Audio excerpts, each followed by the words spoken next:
हमने अब second law की तरफ और थोड़ा आगे बढ़ते हैं। Acceleration is created by net force. जैसे हमने फुटबॉल किक की तो क्या क्या मोशन, किस किस चीजों की वजह से मोशन आएगा? पहले तो हमारी किक की वजह से एक्सेलरेशन फ्रॉम रेस्ट, फिर एयर में जब आएगी तो एयर की वजह से रेजिस्टेंस आएगा तो वो स्पीड थोड़ी कम हो जाएगी, और फिर ग्रेविटी की वजह से और वापस वो ऊपर जाके वापस नीचे गिर जाएगी। तो इतने सारे अलग अलग फोर्सेस उस पे है। ये समझना जरूरी है कि जो एक्सेलरेशन है वो डायरेक्टली प्रोपोर्शनल है नेट फोर्स, मतलब कुल बल के डायरेक्टली प्रोपोर्शनल। यानी बल हमने फोर्स हमने डबल किया तो किसी चीज का एक्सेलरेशन भी डबल हो जाएगा। ये एक बहुत जरूरी कॉन्सेप्ट है।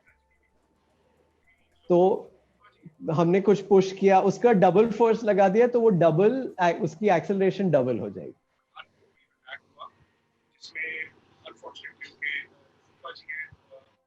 ठीक है, तो बेसिकली ये है कि और जो मास है हमारा उससे एक्सेलरेशन कम होती है। तो जैसे मास डबल हो गया और हमारा फोर्स बराबर रहा, किसी चीज का मास डबल हो गया तो एक्सेलरेशन उसकी आधी हो जाएगी।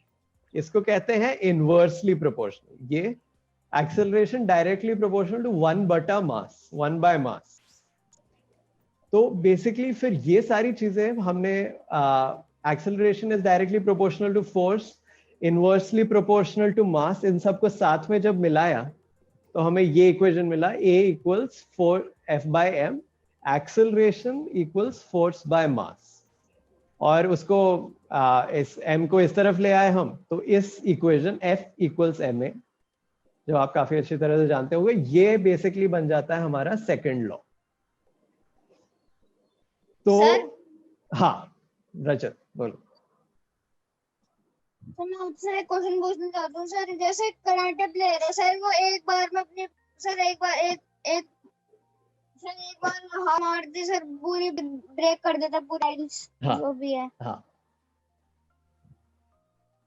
तो उसमें sir second law of motion का क्या वो है, समझ नहीं आया। उसमें सेकंड लॉ नहीं है क्योंकि उसमें कहीं एक्सेलरेशन नहीं होता। वो जो हमेशा, जैसे मैं यहाँ पे बताता हूँ, जैसे अगर ये ब्रिक है, इसको हम जैसे एकदम रुकी हुई है, जैसे फ्लोर पे है, वो आप ब्रिक जब तोड़ता है वो साइड में चीजें रखी हुई थी, तो ये कोई एक्सेलरेट नहीं कर सकता है। इसलिए क्योंकि वो एक्सेलरेट नहीं कर सकता, इसलिए वो जब फोर्स आता है, एक्सेलरेशन के लिए कुछ बचा नहीं तो फोर्स उसके अंदर इफेक्ट डाल देता है और वो फिर उससे तोड़ सकता है। जैसे ये सर अगर मतलब मैं मोमेंटम ऐसे कर, हाँ नहीं, मोमेंटम नहीं, बेसिकली एनर्जी ट्रांसफर कह सकते हैं इसको।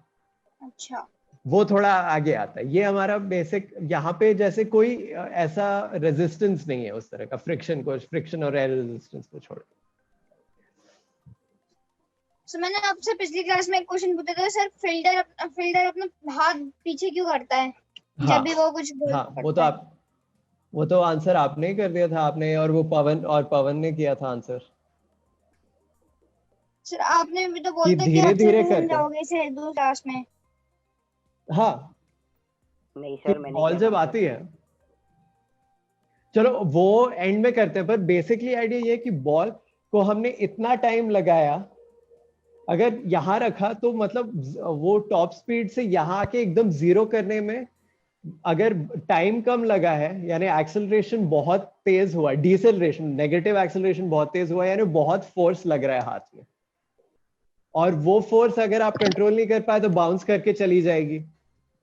तो धीरे धीरे अगर आपके करे तो उसका एक्सेलरेशन की जो वैल्यू है वो कम होगी, तो वो फोर्स आप लगा सकते हैं। इसलिए धीरे धीरे आपने उसकी स्पीड कम की और फिर जाके इसलिए आप ज्यादा आसानी से उसको आप कैच कर सकते हैं। ये concept. Thank you sir. Okay, हाँ ठीक है, चलो एक क्वेश्चन पे आते हैं। तो जैसे हमें एक वैक्यूम ट्यूब है जिसमें कोई एयर नहीं है, उसमें जब हमें पता है कि एक्सेलरेशन ड्यू टू ग्रेविटी एक है, कोई एयर रेजिस्टेंस नहीं है, तो जो कॉइन है और फेदर है दोनों पे equal forces of gravity act कर रही है या नहीं? यस, नो, या ग्रेविटी में कोई वैक्यूम ही नहीं होती है? कोई आंसर दो। क्वेश्चन समझ में आ गया ना?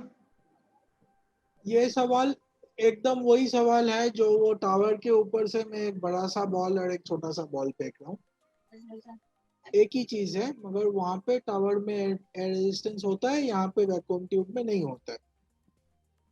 सिचुएशन एक ही है।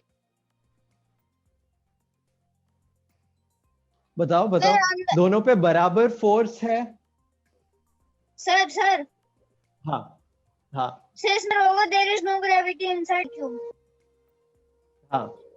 ये किसने बोला है?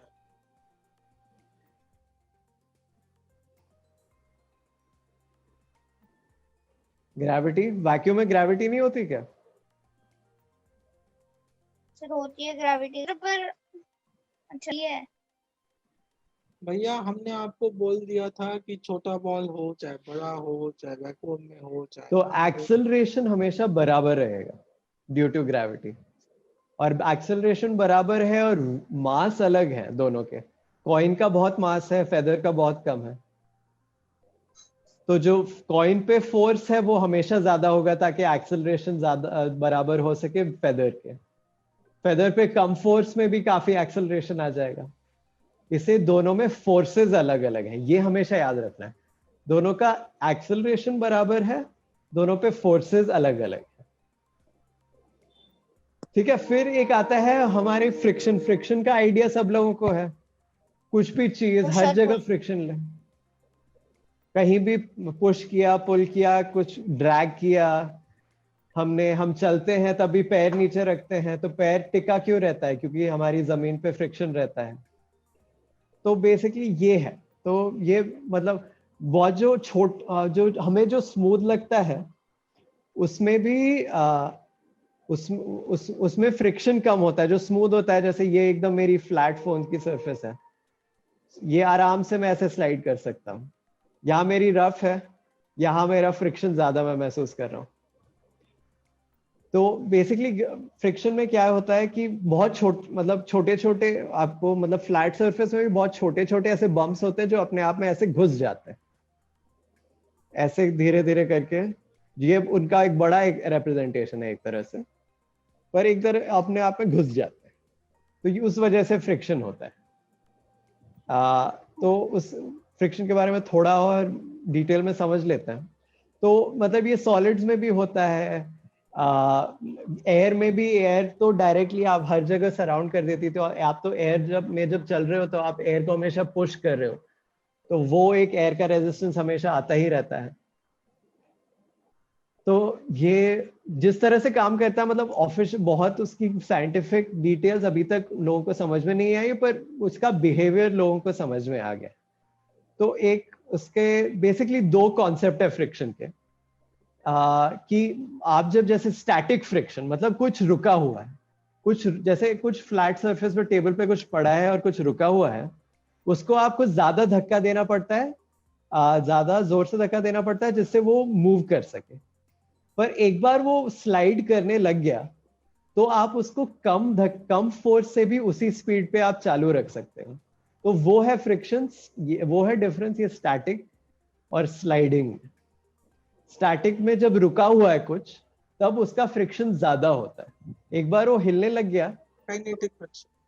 हाँ, तो जैसे जैसे मैंने यही बेसिकली वही है स्टैटिक फ्रिक्शन में, कि पहले जब यहाँ एकदम जब रुका हुआ है तब यहां से निकालना मुश्किल है, पर जैसे ही ये निकलने लग गया तब भी रुकावट थोड़ी आएगी, पर कम आएगी रुकावट जो ज्यादा तेज करने से। इसलिए स्लाइडिंग फ्रिक्शन हमेशा स्टैटिक फ्रिक्शन से कम रहता है। चलो ये थोड़ा एक अच्छा, अब थोड़े क्वेश्चन ही हैं। जैसे एक प्लेन चल रहा है 900 किलोमीटर पर आवर पे, 900 किलोमीटर पर आवर पे, और वो किसी स्पीड से चल रहा है, ठीक है, और कांस्टेंट स्पीड से, और जो इंजन से जो उसको फोर्स मिल रहा है वो है 80,000 न्यूटन। ठीक है, तो यहाँ पे प्लेन का एक्सेलरेशन कितना हो रहा है अभी?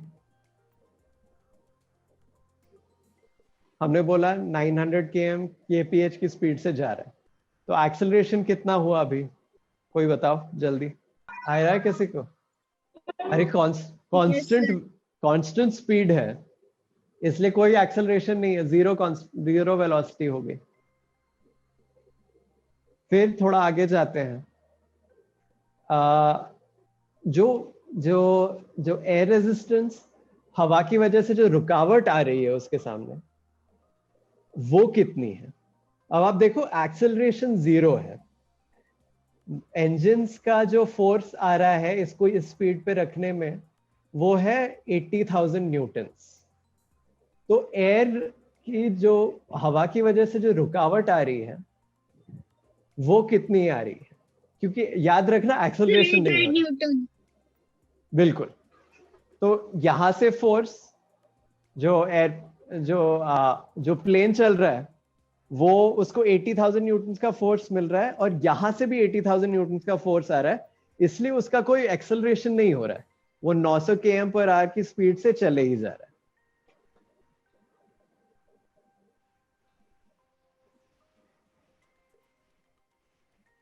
तो 80,000 न्यूटन, क्योंकि अगर एयर रेजिस्टेंस फिर चला गया तो उसकी स्पीड बढ़ती ही रहेगी, मतलब कभी कांस्टेंट स्पीड नहीं होगी उसकी।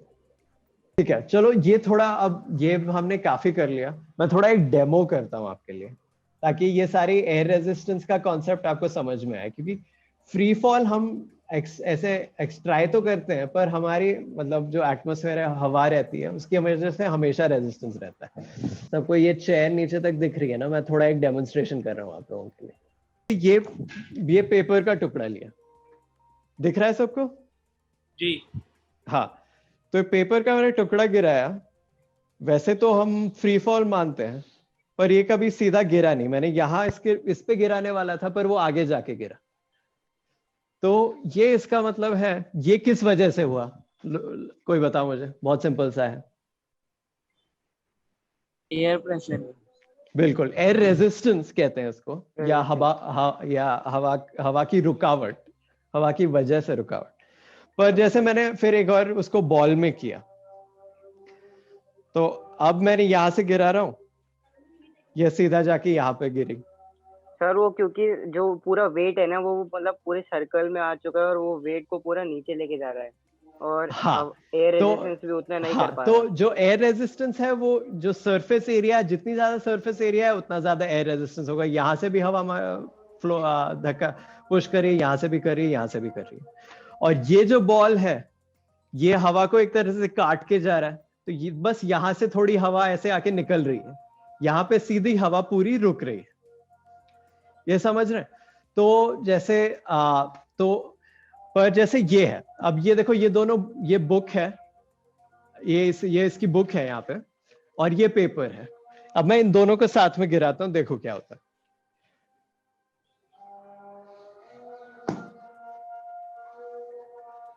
क्या पहले गिरा और क्या बाद में? हाँ, तो दोनों का सरफेस एरिया बराबर था, फिर भी बुक क्यों गिरी पहले? दोनों का देखो, दोनों की साइज बराबर है, दोनों पे सेम एयर रेजिस्टेंस आ रहा था, क्योंकि वेट की वजह से। सर क्योंकि उसका मास ज्यादा था। बिल्कुल, उसका मास ज्यादा था, इसलिए वो एयर रेजिस्टेंस को बेहतर काउंटर करके उसको ज्यादा आसानी से काट के नीचे चली। अब ये देखो, तो अब जैसे ये है, अब मैं ये पेपर लिया, ये बुक ली, ये दोनों मैंने ऐसे गिरा है, दोनों साथ में गिरे, पेपर ये रहा साथ में। ऐसा क्यों हुआ? पेपर वापस ऊपर क्यों नहीं आया? जिसका मास ज्यादा था सर, आपने उसके ऊपर जो लोअर जिसका मास कम था उसके ऊपर रख दिया, उसके वजह से सर दोनों की सेम हो गया। नहीं, पर फिर पेपर तो यहाँ पे था, पेपर को एयर ने क्यों नहीं रोका? सर पेपर बीच में है ऊपर। हाँ, तो बेसिकली ये हुआ कि ये हवा, बुक जो है हवा को काट के गई, यहाँ पे एक तरह से वो जो रेजिस्टेंस आया हवा का, इन दोनों के बीच में कोई हवा नहीं छोड़ी ताकि वो बीच में आ सके। इसको मैं ऐसे थोड़ा हल्का सा भी ऐसे साइड में कर दूं, ऐसे जस्ट हल्का सा, देखो ये वापस थोड़ा ऊपर की तरफ गया ना। तो इस वजह से ये एयर रेजिस्टेंस का कॉन्सेप्ट एक तरह से आता है, जो मतलब आपने देखा होगा जो फास्ट कार्स है, जो तेज कार है या एरोप्लेन है, वो हमेशा मतलब ये एक सेकंड, जो एरोप्लेन है वो आगे एकदम ऐसे पतले हो जाते हैं, आगे जाके एकदम नोज एकदम आके पतला हो जाता है ऐसे, है ना। कार, कोई फास्ट कार है एकदम एकदम लो हो जाती है, वो उसको एयर रेजिस्टेंस को काउंटर करने के लिए, ताकि हवा साइड से निकल जाए, एरोप्लेन के तीनों साइड से निकल जाए। जबकि बस या ट्रक है उसमें उनको एयर रेजिस्टेंस की कोई इतनी पड़ी नहीं है, उनको इतना तेज जाना नहीं है। जितना आप तेज जाओगे उतना ज्यादा आपका, उतनी तेजी से हवा आएगी और उसी वजह से आपका एयर रेजिस्टेंस सबसे ज्यादा होगा। तो ये एक डेमो था। तो एक आपको ये समझ में आ गया कि बेसिकली थोड़ा, हाँ रिवाइज एक तरह से कर लेते हैं कि जो फोर्स है, जो किसी पे फोर्स जो हमेशा या तो पुश या पुल की फॉर्म में होता है, वो मास और एक्सेलरेशन पे डिपेंड करता है। तो ज्यादा अगर आपका मास ज्यादा है तो आपको फोर्स ज्यादा लगाना पड़ेगा एक्सेलरेशन ज्यादा, बराबर एक्सेलरेशन के लिए। और अगर मास और एक्सेलरेशन अगर ज्यादा करना है तो ये जो रिलेशंस थे सबसे ज्यादा, कि आपका एक्सेलरेशन ज्यादा करना है तो नेट फोर्स भी ज्यादा करना पड़ेगा, और या फिर उसकी जगह मास, एक्सेलरेशन ज्यादा करना है या तो मास कम करना पड़ेगा। तो आज का मेन जो हमको समझना है, F=ma, ये है हमारा न्यूटन सेकंड लॉ। तो आज के लिए इतना ही।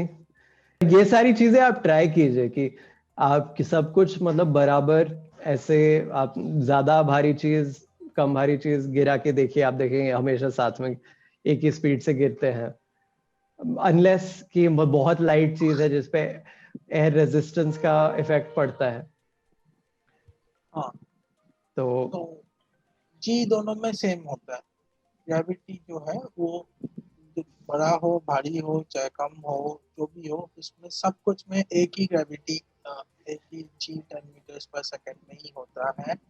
मगर जो बदलते रहता है वो है एयर रेजिस्टेंस। जितना ज्यादा सरफेस उतना ज्यादा एयर रेजिस्टेंस, और जितना ज्यादा वेट उतना ज्यादा उस वस्तु का क्षमता उस एयर रेजिस्टेंस को काट देने का। जितना ज्यादा उसका एरिया होता है सरफेस, देखो कि मेरा हाथ है, इसको अगर ऐसे देखो तो ज्यादा एरिया है, ऐसे देखो तो इतना ही एरिया है, ऐसे देखो तो ज्यादा एरिया है। तो जितना ज्यादा सरफेस एरिया उतना ज्यादा एयर रेजिस्टेंस में। अगर इस हाथ को सोच लो कि कोई एक पेपर का पन्ना है, ये जब ऐसे गिरेगा तो ज्यादा एयर रेजिस्टेंस, इतना सा एरिया के साथ हवा का टक्कर हो रहा है तो ऐसे एयर रेजिस्टेंस बढ़ेगा। और यही अगर मैं ऐसे गिराया, आप भी कर सकते हो। आप कुछ भी एक पेपर ले लो, इसको ऐसे गिराओ और फिर ऐसे ऐसे सीधा नीचे गिरा दो, देखो कि बहुत ज्यादा जल्दी गिर रहा है। पेपर को अगर ऐसे गिराते हो तो ऐसे ऐसे गिरेगा धीरे धीरे, और इसको अगर पेपर को सीधा गिराओ तो कम कम टाइम में जल्दी जल्दी गिर जाएगा, क्योंकि ये जो सरफेस एरिया जो हवा के साथ टक्कर दे रहा है वो कम है। ठीक है, तो ये जो एयर रेजिस्टेंस ये डिपेंड करता है कि कितना सरफेस एरिया के साथ हवा का टक्कर हो रहा है। हालांकि जी दोनों में सेम ही है, जी सेम है। और जिस जिस चीज में जितना ज्यादा वजन है, मास है, कि जैसे मीत ने गिराया था एक किताब और एक एक पन्ना, तो दोनों का सरफेस एरिया सेम था, एक ही था, मगर किताब का वजन, वेट, मास ज्यादा था। इसीलिए एयर रेजिस्टेंस दोनों में सेम इसीलिए है कि दोनों का सरफेस एरिया सेम है। पहले सब दोनों का सरफेस एरिया सेम है। एक है एक पूरा सा किताब, एक है एक सिंगल पन्ना, मगर दोनों का सरफेस एरिया सेम है, इसीलिए दोनों में एयर रेजिस्टेंस सेम है। मगर एयर रेजिस्टेंस सेम अगर हो भी, क्योंकि ये किताब ज्यादा वजन है, एयर रेजिस्टेंस को काटने का, उसको हटा देने का क्षमता बहुत ज्यादा है, क्योंकि किताब का मास एक एक पेज के मास से बहुत ज्यादा है। ओके, तो ऐसे सोचना चाहिए कि कितना सरफेस एरिया है उस हिसाब से आएगा कितना एयर रेजिस्टेंस, और जितना उसका वेट है उस हिसाब से आएगा उस एयर रेजिस्टेंस को हटा देने का कितना क्षमता है उस चीज में। ठीक है,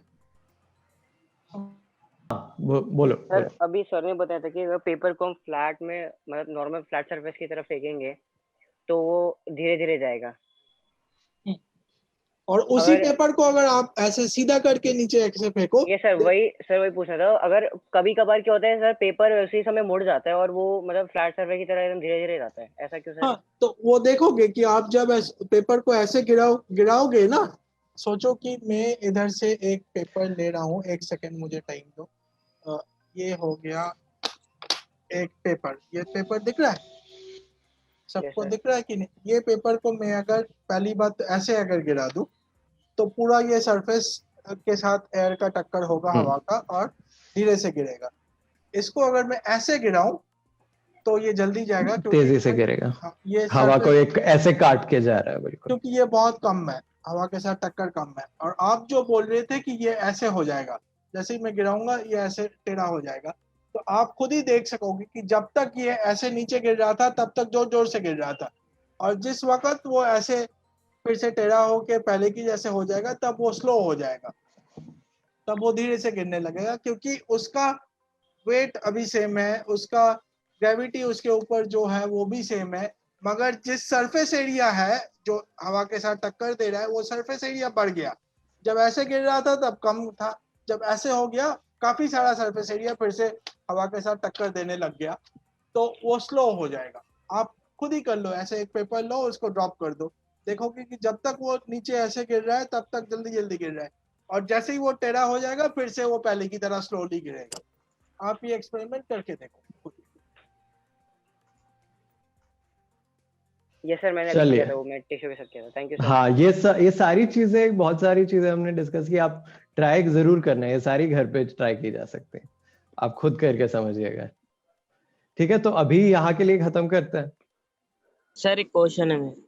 हाँ बोलो सर, अगर हम कुछ चीज मतलब छोड़ रहे हैं हवा में, और अगर वो हवा में ही रह जाए तो क्या उसका मास से ज्यादा होगा ये रेजिस्टेंस?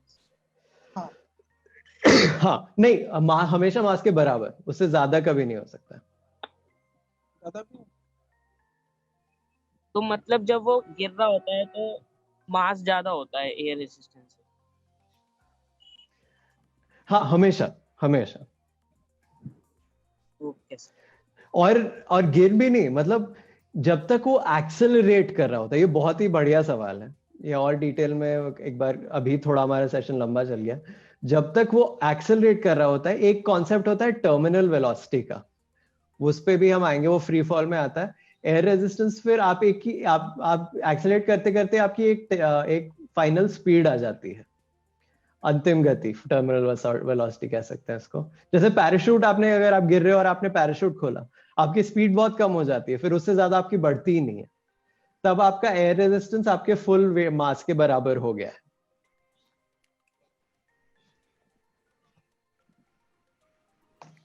ओके सर, होपफुली थोड़ा समझ में आया, पर ये आइडिया आपको थोड़ा लगाना है भाई, बहुत ही अच्छा सवाल था, बिल्कुल। चलिए Arun ji. Thank you sir, have a nice day sir. हाँ बिल्कुल, आई होप लोगों को। हाँ, तो इतना ही। अगले बार हम न्यूटन के दूसरे और तीसरे लॉ का डिटेल देखेंगे और वीडियो भी दिखाएंगे आपको। Thank you sir. सभी बच्चों का जुड़ने के लिए धन्यवाद। हाँ बिल्कुल, आपका अगले सेशन में भी जुड़ेंगे, और अगला सेशन शनिवार को मीत जी, बिल्कुल। और शनिवार या डेट चेंज हो सकती है, आपको हमेशा रखेंगे, अभी तो ये में अपडेट कर दिया जाएगा। बिल्कुल बिल्कुल, ग्रुप में हमेशा अपडेट रखेंगे। और हो सके यार अगर डेट चेंज होगी तो 4 बजे के बाद ही होगी क्लास। हाँ, टाइम वही रहेगा, डेट ही चेंज होगी। हाँ, अगर और हम एक रिक्वेस्ट करना चाहेंगे कि टाइम 3:50 ऐसा कुछ दो, ताकि 4 बजे हम स्टार्ट कर सके। हाँ, तो we can start 10 minutes before. आप लोग भी कोशिश कीजिए 10 मिनट पहले ज्वाइन, थोड़ा पहले ही स्टार्ट कर दीजिए, ताकि 4 बजे हम प्रॉपर्ली स्टार्ट कर सकें। हाँ ठीक है, तो नेक्स्ट सेशन स्टार्ट होगा 3:50 स्टार्ट हो जाएगा। आप बेशक उसमें टाइम आपको 4 आए, लेकिन सेशन 3:50 पे हम स्टार्ट कर देंगे, तो आप बच्चे भी 3:50 पर जुड़ सकते हैं 10 मिनट पहले, तो ताकि हम 4 बजे अपना फुल प्ले सेशन स्टार्ट कर सकें। बिल्कुल। और अगर ओके, हाँ बिल्कुल, बोलिए प्लीज। मैं बस यही था कि अगर किसी ने वो इन्फॉर्मेशन व्हाट्सएप ग्रुप पे शेयर नहीं की हो तो कर दीजिए, हम बस अपडेट कर रहे हैं अपना डेटाबेस, ताकि आपको काफी लोगों के तो आ चुके हैं, मुझे लगता है काफी लोगों ने कर दिए, पर मैं बस बता रहा हूँ। हो सके कि अगले बार से ऐसा हो भी सकता है कि क्लास हर शनिवार ना हो के हर शुक्रवार या थर्सडे हो सकता है। हम आपको 1-2 दिन में बता देंगे, कंफर्म कर देंगे। Okay sir. ये बच्चों आपको